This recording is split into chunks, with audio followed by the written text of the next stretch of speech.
Hi hello నమస్తే అండి. నేను మీ శిరీషని. నేను ఈరోజు టమాటా శనగపిండితో చట్నీ చేస్తున్నానండి. దీనికి కావాల్సిన ఇంగ్రీడియంట్స్: టమాటాలు 4, అందులో పచ్చిమిర్చి, అల్లం వెల్లుల్లి వేసి ఆయిల్ వేసుకొని స్టవ్ మీద ప్యాన్ పెట్టుకొని అందులో వేసుకొని బాయిల్ చేసుకోవాలి. బాగా డీప్ ఫ్రై అయ్యేటట్టు కొద్దిగా.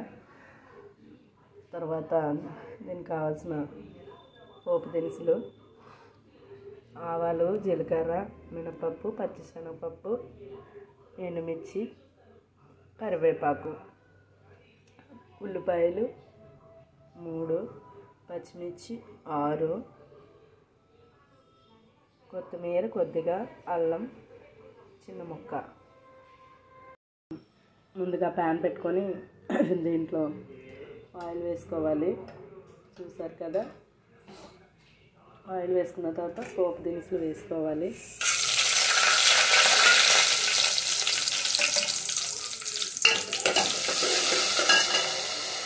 తర్వాత ఇవి ఉల్లిపాయలు, పచ్చిమిర్చి, అల్లం అన్నీ వేసుకోవాలి.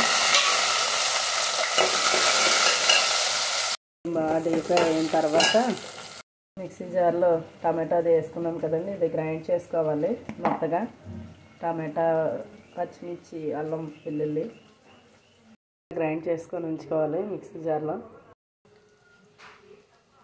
ఇప్పుడు గ్రైండ్ చేసుకున్న టమాటా పేస్ట్ వేసుకోవాలి.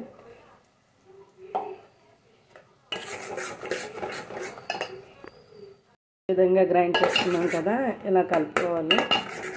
ఇది ఆల్రెడీ డీప్ ఫ్రై చేస్తాం కదా టమాటాలని ముందుగానే. సో ఇప్పుడు మనం కలుపుకున్న శనగపిండి వాటర్ వేసుకోవాలి. సాల్ట్ వేస్తాను కదండి, ఇదిగండి శనగపిండి వాటర్. సాల్ట్ ఆల్రెడీ యాడ్ చేస్తాను.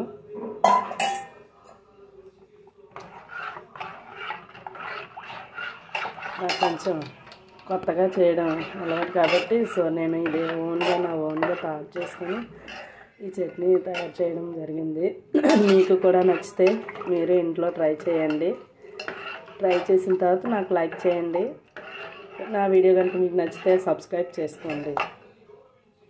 టమాటాల్లోనే నేను చింతపండు యాడ్ చేశానండి. అది మిక్సీ జార్లో గ్రైండ్ చేస్తాను. సో ఈ శనగపిండి టమాటా చట్నీ పుల్లగా ఉంటుంది. మీకు కూడా నచ్చితే ట్రై చేయండి ఇంట్లో. సాల్ట్ 1.5 స్పూన్ యాడ్ చేశాను.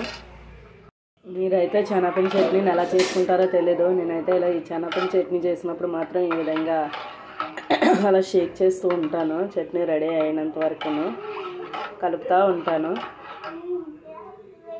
కదా. చట్నీ దగ్గర పడిపోయింది, శనగపిండి చట్నీ కదా. సో టమాటా 2 కలిపి యాడ్ చేశానండి. సో నా వీడియో కనుక మీకు నచ్చినట్టయితే లైక్ చేయండి, సబ్స్క్రైబ్ చేసుకోండి. వీడియో చూసిన వాళ్ళందరికీ thank you so much. Chutney అయితే చాలా దగ్గరికి వచ్చింది. సో మనం స్టవ్ ఆఫ్ చేసుకొని ఉంచుకోవడమే. తర్వాత ఇడ్లీలోకి, దోశలోకి చాలా బాగుంటుంది. చూసారు కదా. నా వీడియో కనుక నచ్చినట్టే లైక్ చేయండి, సబ్స్క్రైబ్ చేసుకోండి. ఈ వీడియో చూసిన వాళ్ళందరికీ థ్యాంక్ యూ సో మచ్.